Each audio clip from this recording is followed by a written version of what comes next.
Марвелдың кинематографиялық әлемі бұл Marvel студиясының жасаған медиа франчайзингі болып табылады.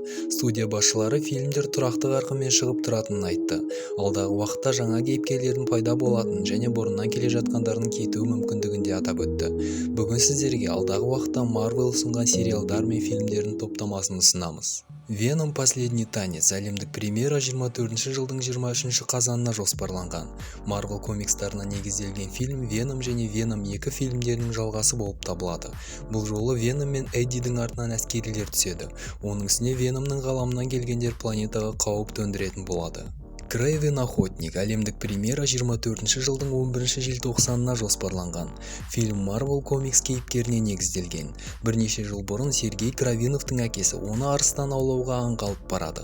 Нәтижесінде жануар баланы қатты жарақаттайды, ал әкесі оны өлім аузында тастап кетеді.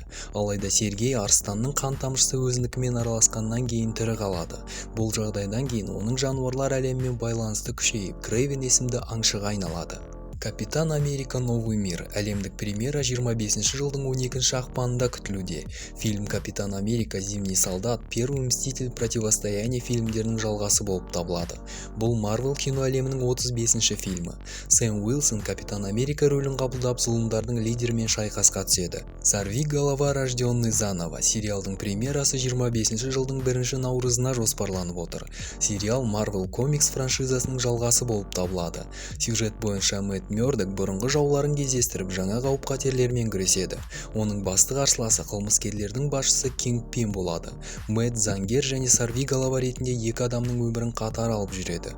Оның басты мақсаты әділеттік орнату мен жемқорлықпен күресу. Громовержцы әлемдік премьера 25 жылдың 30 сәуіріне жоспарланып отыр. Фильм Marvel комикстің қаһармандар командасына негізделген және Человек-муравей аса Капитан Америка Новый мир фильмдерінің жалғасы болып табылады.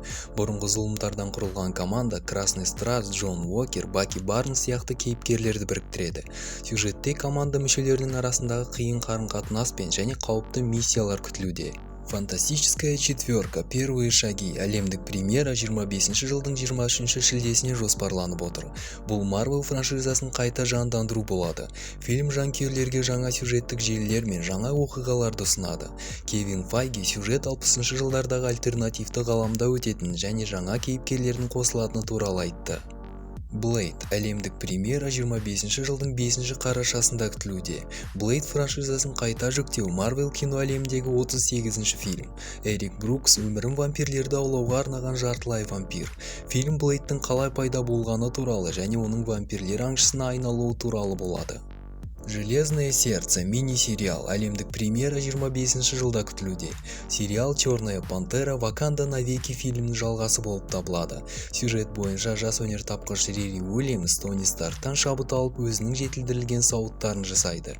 Сериал Риридің жеке өмірі мен жаңа міндеттеріндегі қиындықтармен күресу туралы болады.